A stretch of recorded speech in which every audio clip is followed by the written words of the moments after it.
right now, this is the first round of the French presidential elections. You've got 12 candidates, and basically, they filter it down to 2 candidates, and then there's a runoff vote. Because no one today got more than 50% of the vote. If they did, they'd be the president, right? But that's not what happened. So right now, we're going to have what's called a runoff vote on April 24th. And this was very, very close. This was very tight. Let me show you the results here of today's presidential elections in France, okay? You can see here, Emmanuel Macron, he's the incumbent, so he's the current president. He got 27.4% of the vote. And then trailing him is Marine Le Pen. She got 24% of the vote. And then behind her is Jean-Luc Mélenchon. He got 21.7% of the vote. So again, for those of you who don't know, Emmanuel Macron, as I said, he's the president, but his party is La République En Marche, LREM. Marine Le Pen, so just after him. I mean, again, Macron is a neoliberal. I don't need to explain that to you. He's a neoliberal poster boy. Marine Le Pen is far right, and she's her party is called National Rally in English. In French, it's Rassemblement National. It used to be called the Front National, right? And her father is obviously also, he used to be a very big figure in far-right politics in France, but now she's kind of taken his place, right? He's passed on the torch to her. And Mélenchon is the far left, right? And so his party is La France Insoumise, which basically means like, unsubmissive France or insubmissive France. And so you can see here, Mélenchon, I mean, he lost out by literally just 2%, right? Like, earlier, if you look at the results earlier, it was 0.8% difference between Mélenchon, the far left, and Le Pen, far right. And I mean, this is very, very bad, right? Because on the one hand, there are people who are saying, well, Marine Le Pen is closer than ever to gaining the presidency. The far right in France are closer than ever to taking l'Élysée, which is the French equivalent of the White House. Now, it's not just about that, because honestly, there's not much difference between Macron and Le Pen. But the fact that Mélenchon, the far left candidate, he lost by, so little is really a shame. Is really a shame, because I'm going to break down all of their programs in a moment, and you're going to see how, Le Pen and Macron are basically offering nothing, and the big daddy, the big package is coming from Mélenchon. It's not even comparable. It's not even close. And a lot of people are angry. A lot of people are angry because, the French take voting very seriously. They take protesting very seriously. They take direct action very seriously. So the question is for a lot of people now what to do, right? A lot of people who supported Jean-Luc Mélenchon, the far left candidate, what do they do now? Because for them, Emmanuel Macron and Marine Le Pen, they're not that much different. And you're having the same thing that you see in the United States. You know how they tell you in the US, vote blue no matter who? They basically try to tell you, yeah, but it's the lesser of two evils, and you have to go vote by. It's the same thing here. It's exactly the same thing, right? If you go and you read the headlines in the French press saying, c'est irresponsable, it's irresponsible not to go vote because you're basically handing the presidency to the far right. That they try to blame you, right? It's the same thing in the US. If you don't go vote for Joe Biden, you're handing the presidency to fascist Donald Trump. Yawn. We've heard this a million times. As if, Emmanuel Macron is like some great friend of the left, right? It was just like, you remember what he did to the yellow vests, right? You remember that? And then he instead of making concessions to the workers, he blames them. He says, oh, look at these violent people, and violence is never acceptable. He tried to flip the whole thing on them. I mean, again, I don't need to explain this to the French. Macron le connaît, ça c'est clair. Now, I want to just run you through a little bit of their policies, because once you understand how little they're offering, it's really bad. I mean, Marine Le Pen, the far right candidate, she's basically saying that she wants to give cops, something similar to qualified immunity in the US. So basically, they would be able to use more lethal force, right? Présomption de légitime défense. So basically, the courts would favor the police when they use lethal force or a deadly force. And then she wants to ban citizenship by birth on French soil. So if you're whatever nationality your parents are, if you're born on French soil, she wants to make sure that you don't get citizenship. and she wants to ban family reunification, right? She wants to hold a referendum on immigration.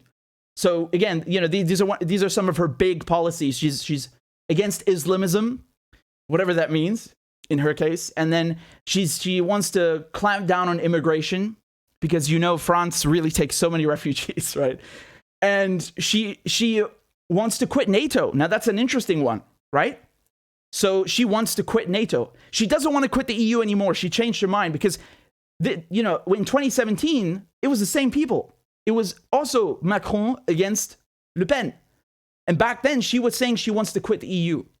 And she lost quite badly. But now she's changed her position. She's trying to market herself, brand herself as more of a moderate, whatever that means.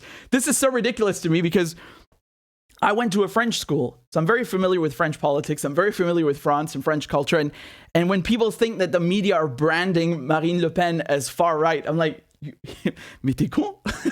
You're an idiot. Everybody knows Marine Le Pen is l'extrême droite. She's far right. Her father, they're proudly far right. I don't care what she brands herself as now. I don't care what she says. She's far right. Everybody with half a brain cell knows this, except outside France, apparently. Other things that she wants to do, because remember, she wanted to quit the EU and the Schengen zone. She doesn't want that anymore. It's just NATO that she wants to quit. She wants to build 6 new nuclear reactors. So these are the EPR. That's the latest generation. She wants to lower VAT. So, TVA in France, value-added tax in English, right? So she wants to lower it from 20% to 5.5% in terms of fuel and gas because she considers these like basic necessities. And she wants to prioritize French nationals when it comes to, housing, when it comes to employment. And she wants people to wear uniforms in primary and collège. Collège is basically sixième, troisième. I don't know. It's like when you're 12 to 15, junior high. I don't know. But that basically that's what it is. And she wants to make sure that if you're under 30, there's no income tax. That's a good way to get young people to vote for her. And speaking of which, I want to show you this YouGov poll, which is very interesting because they say here that if you look, let's look at the ages 18 to 24. Okay, you have more people in that range who would vote for Marine Le Pen than would vote for Macron. It's very interesting. I don't think it's just because of the tax thing, but nevertheless, it's worth mentioning. And then again, 25 to 34, same trend. 35 to 44, same trend. 45 to 54, same trend. Like the only people that would save Macron are over the age of 55. So, make of that what you will. Now, when it comes to Macron, this guy is really poster boy neoliberal. I don't need to explain this to you. You guys know this. And I'm not just talking about the yellow vests. If you look at his program, he wants to build 6 new nuclear reactors to begin with, and then there'll be another 8, and he wants to raise the retirement age, and he wants more restrictions on l'RSA. RSA is Revenu de Solidarité Active, right? So it's basically like a form of welfare in France. He wants to put more restrictions on it, so you have to go and complete like 20 hours of some course a week to be able to receive that money. These are basically, there's really nothing compelling that he's offering. Really nothing. Now, if you look at Mélenchon, oh man, I don't even know where to start. This guy is bringing the full package. Over here, Jean-Luc Mélenchon. This guy, France is basically, it works on a system of republics, right? Over time, you've had governments that dissolved the French constitution and created a new republic, right? So right now, France is in its 5th republic. Ça s'appelle la 5e République. Mélenchon wants to abolish the constitution and form a 6th republic, right? Which again, there's nothing like, that might sound weird to you if you're not French. It's not that weird in France. Like I told you, they've done this 5 times already. So he wants to create a 6th republic. That means with a new constitution. And this is really incredible because he wants basically random citizens to be working in this assembly. And he wants, this is incredible. He wants French citizens to be able to suggest referendums instead of lawmakers suggesting referendums. Okay? So, I mean, that's really incredible. And not only that, basically he wants citizens to have the power to remove officials from office, right? So if you don't like someone, you can literally just vote them out. which is something the yellow vests wanted, by the way, right? Les gilets jaunes. He wants to make voting mandatory, so you have to vote, but he also wants to recognize spoiled ballots, I guess you could say, or vote blanc, basically when you don't write in any candidate, right? He wants to recognize that so that it's actually factored in. He wants to lower the voting age to 16. And on top of that, he wants something, which I just told you, which is a référendum d'initiative citoyen, RIC. That's the thing where citizens can, they can suggest laws or abolish laws and remove people from office. It's called RIC. He wants, in terms of school education, free school books, free transport for students, free food and organic food. He wants students, I think it was €1,000 a month that you could get if you're a student, or up to 1,000. He also wants to implement mandatory civil service. So, countries like Austria have that. You can either, do the military for 9 months or, Zivildienst, which is basically civil service, which would be paid. And originally he wanted to abandon nuclear energy. He's by 2030, he's moved that to 2045. And his goal is to get to 100% renewables by 2050, specifically using wind. He wants to raise le SMIC to 1,400 euros. So that's basically, we're talking about the minimum wage. And he wants to make sure that you don't have these obnoxious ratios in companies where the CEO is making like 20 times more what like a new worker is making, or the guy at the bottom of the pyramid, right? Because that's usually what it is, not just in France, but in most of capitalist countries. The CEO is making like 20 times what the guy at the bottom is making, and he wants to abolish that. He wants to change the tax brackets as well, because right now you have six tax brackets. He wants them to be 14 tax brackets, so it's much more progressive, and it makes more sense. He wants to reduce the working week from 35 hours to 32 hours, specifically for things that involve manual labor. This is really important because, people take this for granted. Again, we learned this in school. The French really fought for this stuff. It's really the socialists who made sure you get paid vacation, paid leave. Your work hours per week are limited, right? You're not going to be worked to death. There's a retirement age. Like these are really fundamental things that a lot of people take for granted. And again, like I said, congé payé, paid leave. He wants to raise it from 5 to 6 weeks. So basically adding another week of vacation. That's not bad. And lower the age of retirement. Macron wants to raise it from 62 to 65, right? Which is ridiculous. And she was lambasting that. Le Pen says she wants to keep the 62-year-old threshold and bring it down to 60 for those who started working before age 20. Mélenchon wants to lower it from 62 to 60. He wants to hire 100,000 health workers. And he wants to again, guarantee, that if you're born in France, you get the citizenship no matter where your parents come from. And he wants to quit NATO, right? So, again, do you see the package? Like, it's not comparable. You cannot compare Le Pen's program or platform, right? In French, they say programme. You can't compare their platform, Macron and Le Pen, to what Mélenchon is offering. It blows it out of the water. It's not even a question of like left or right. It's just way better. You read that and you see like this guy actually cares about French people, right? Instead of Macron, who cares about bankers, and Marine Le Pen, well, c'est Marine Le Pen, right? So unfortunately, he's out. He is out. And it's really sad. A lot of people are actually angry in France because you see the difference.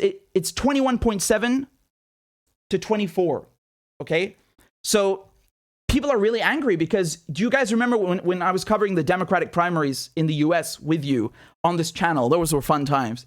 Do you remember how people were so angry that the field was so large? Because basically, instead of everybody voting for Bernie Sanders to get him as the Democratic nominee, you had all these votes going everywhere, Buttigieg and God, what's his name again? That Mike Bloomberg. It was just ridiculous. And people are angry about this because what the French did today, they did exactly what happened in the US primary. You had everybody coming in, running in the Democratic primary, splitting, splintering the vote. And then as soon as the game was over, they all got behind Biden. And what do you think the Green Party and the Communist Party did today? They got behind Macron.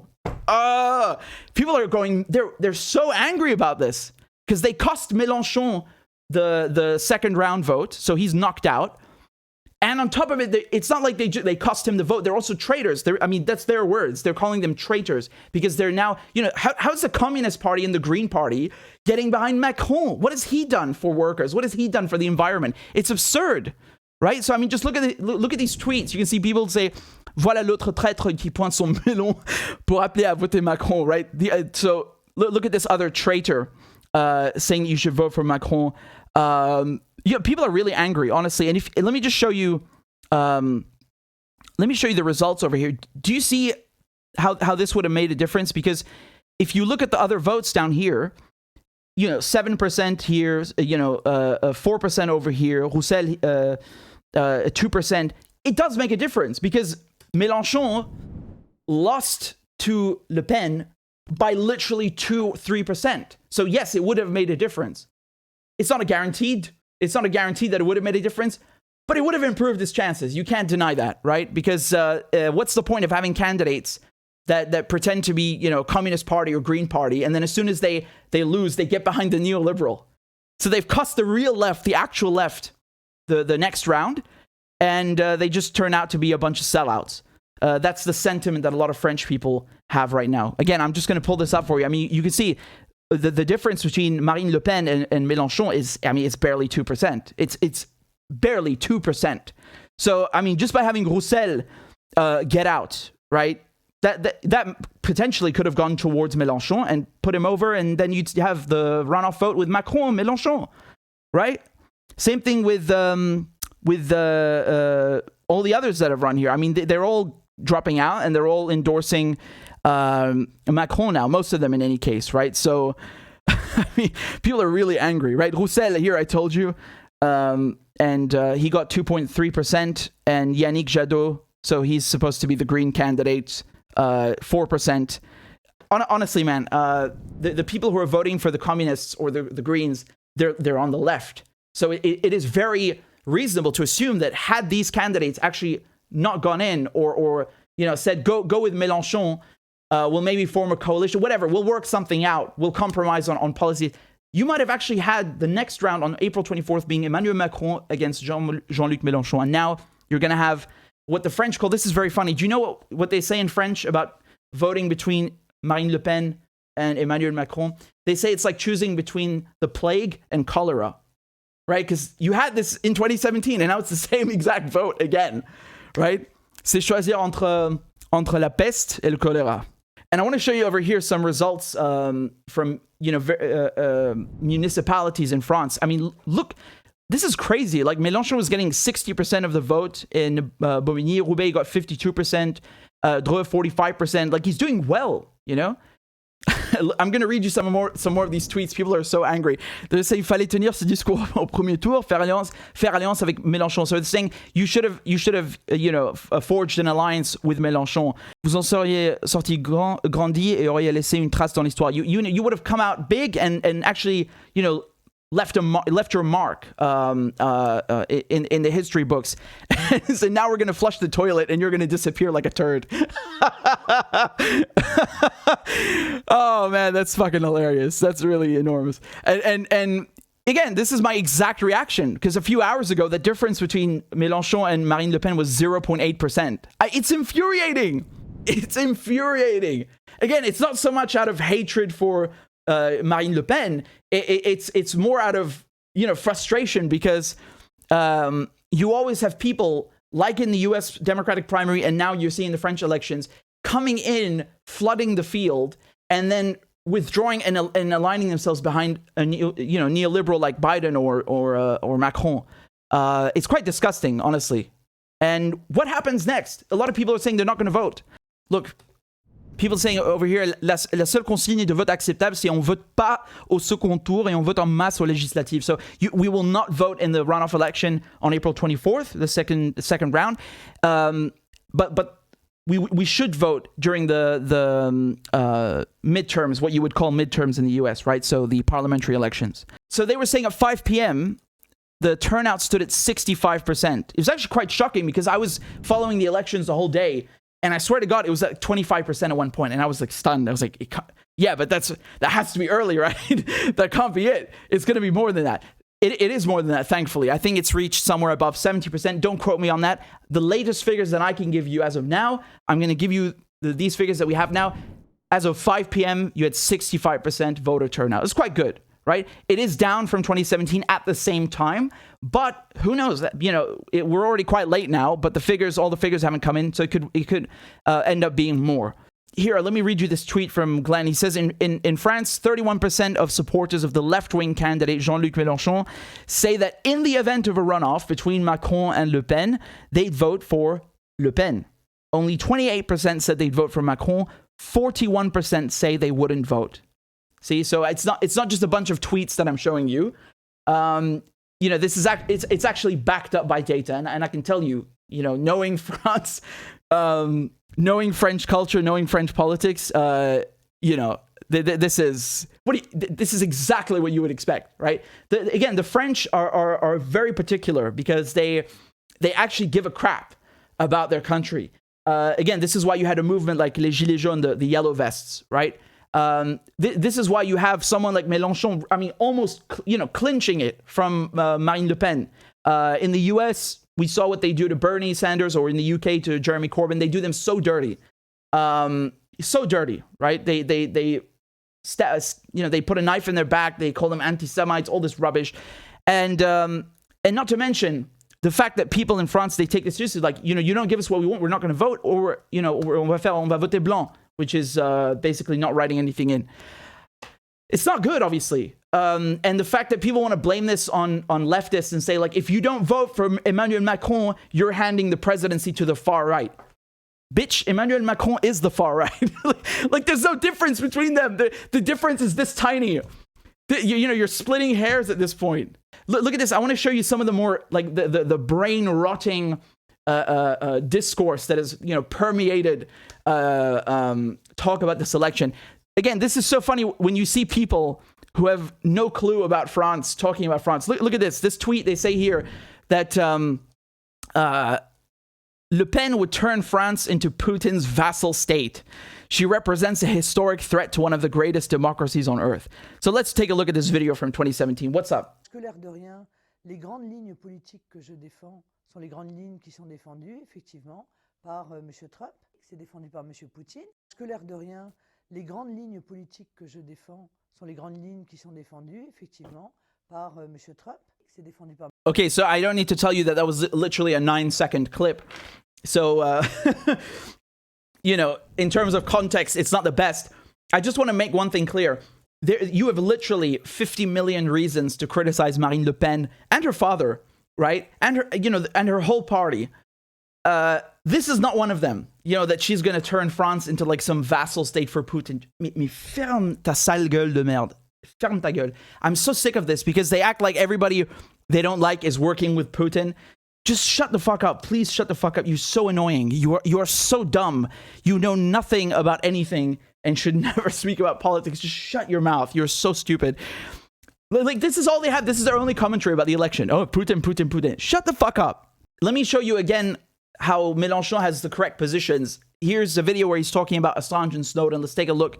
I'm going to see if it has any subtitles. If not, I'll just translate really quickly. Si vous êtes élu président, vous accordez l'asile à Julian Assange et Edward Snowden? Évidemment. Non seulement je leur accorde l'asile. So basically, asked him, if you're elected president, would you give Assange and Snowden asylum? And he says, of course. Mais je les décore tous les deux. Parce que tous les deux ont aidé la France en dénonçant. And he said he would even decorate them, right? Because they helped France in many ways. And he talks about Assange, some of the things that he did in terms of his leaks and so on. So, I mean, you see the response. If you asked, I don't know, Emmanuel Macron, you asked Boris Johnson, they would rather jump out of the window than answer this question, right? Actually, they would never be asked that question because the reporters that interview them, don't do their jobs. But do you see the difference? How he's correct on everything. Almost everything, right? You don't have to love him, but this is the correct position to have on Assange and Snowden. I really fail to see what Marine Le Pen and Emmanuel Macron are offering. They're offering literally nothing. Nothing. I mean, yeah, okay, Marine Le Pen, she wants to quit NATO. Okay, yeah, what about everything else? You know, being the French president doesn't just mean quitting NATO or being in NATO. You have a country to run. You know, I find it really interesting how she's saying she wants to combat Islamism, which again is a very like loose term. What do you mean Islamism? What does that mean exactly? I need to clarify because it's coming from Marine Le Pen, right? I wonder why she never says that about Zionism, right? Weird, right? Because honestly, she says, I saw her interview, right? She's sitting down saying l'islamisme c'est totalitaire, la la la la. Yeah, what about Zionism? You don't think that is? I mean, do I really need to explain this? You have 2 women that were shot dead today. 2 Palestinian women shot dead. One of them was disabled. She can't even see properly. They just executed her. I mean, every single day, there's not a day that goes by the Israelis aren't butchering Palestinians. How do you tolerate Zionism and you want to go after Islamism? And you know why I raise this point? Because she says that it's the source of anti-Semitism in France. Hold on a second. Whoa. When the Holocaust was taking place in Europe, I'm very sorry to inform you, but it wasn't Arabs and Muslims who were turning in Jews and sending them to the death camps. Those were Europeans doing that, and including the French, right? I mean, come on. Do I need to give you a reminder on Vichy France and how they came into Paris and they rounded up people? I mean, that wasn't Arabs and Muslims, so don't come here and act like, oh, it's Muslims who are causing anti-Semitism in France. Get the hell out of here. And, you know, they use these loose terms like, oh, it's you know, these radicals. What does radical mean? Apparently in Europe, if you defend Palestinians, that makes you a radical. Apparently. So, I mean, you know, obviously we need some clarification about what this term means because it's just a blanket term they use on everyone, right? They'll even say it about me. I'm not even Muslim. And they'll probably say that too. Oh, you're a radical. Like, what does that mean, a radical? What? Assange is a spy. You know, they always have these like extremities to go after people. Anyway, that's a whole other topic. But in terms of, you know, she wants to do a referendum. She wants to give the French the choice to form, you know, their own immigration policy. Yeah, great. Okay, let them have a referendum. But beyond that, what are you doing for people? There's literally nothing there. There's really nothing there. Lowering the price of gas, great. You know, lowering the price of a few basic necessities, great. But you have to do more than that. Otherwise, you're really no different from Macron. And the people in France are, especially young people, are very astute.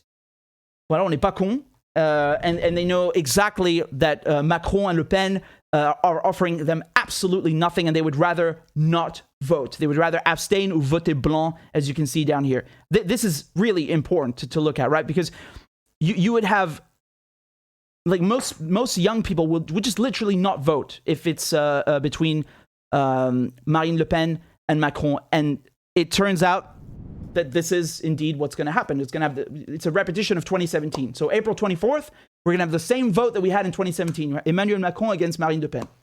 And sorry, but that, you know, ça veut dire absolument rien. C'est de la grosse chiasse. C'est la peste et le choléra. It's the Black Plague. It's the plague and cholera. No one wants either of those things. So merci beaucoup. Au revoir. Another thing that I saw with Marine Le Pen, where they're saying, oh, you're a Russian agent and all this stuff. They said, like, you took a loan from a Russian bank a few years ago, I think 2017, to finance your campaign. Yeah, so what? What does that mean? She said no one in Europe or in France would give me a loan. So she went to Russia. And they're trying to make that out to be like, oh, she's some kind of Putin puppet or something. It's a loan to a bank. Like, you know, it's so dumb because you could criticize her on so many things. Like, literally, it's endless. And because of all this Russian hysteria, this Russophobia, they have to go and like find something like, oh, you're working with Putin. And there are many articles where they say if Marine Le Pen wins, it's gonna be such a victory for Vladimir Putin. It's gonna be his biggest win yet in the Ukraine war. Oh, putain. You know, they act like people in France have no brains, like they can't choose for themselves. Unfortunately, c'est pas moi qui dis ça. C'est pas moi qui dis ça. But I saw a very funny tweet where someone was saying that, you know, the results from tonight are basically proof that France, c'est un pays de cons. C'est pas moi qui dis ça. On rigole. On déconne. Mais, you know, they're basically saying that this proves the French are idiots. Obviously, they're just speaking figuratively. You have people in the US who say that when the election doesn't go their way. Yeah, it's a joke. But the thing is, in the Western press, they actually act like, yeah, French people are stupid. They can't pick their own leader. It's Vladimir Putin who's going to hack the election and he's going to influence it and get Marine Le Pen elected. C'est fatigant.